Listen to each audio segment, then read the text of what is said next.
Attack force یعنی راستے میں جو رکاوٹیں ہوں گی وہ آپ سب کی ذمہ داری ہوگی وہ رکاوٹیں ہٹانے کے لیے.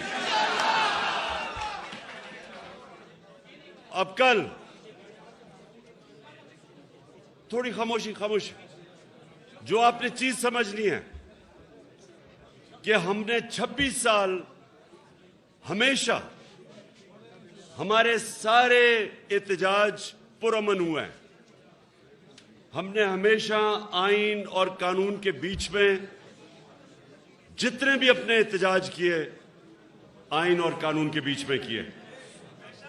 ہم نے کبھی نہ کسی کو اپنی پولیس کو نہ کبھی اپنی عوام کو کسی قسم کا نقصان کبھی ہم نے نہیں پہنچایا. لیکن یہ جو امپورٹڈ حکومت امریکنوں کے جو غلام پاکستان کے بڑے بڑے مجرم جن کو ہمارے اوپر مسلط کیا ہے،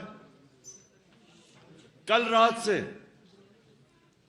انہوں نے پنجاب میں اور سندھ میں پورا کریک ڈاؤن کیا ہے. ہمارے لوگوں کو پکڑ پکڑ کے جیلوں میں ڈالا ہے.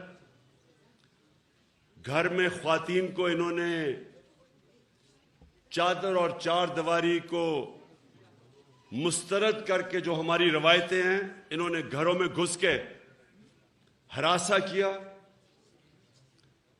انہوں نے جسٹس ناصرہ اقبال جو کہ علامہ اقبال کے بیٹے کی بیوی جو بیوہ ہیں ان کے گھر میں گھس کے پولیس نے رات کو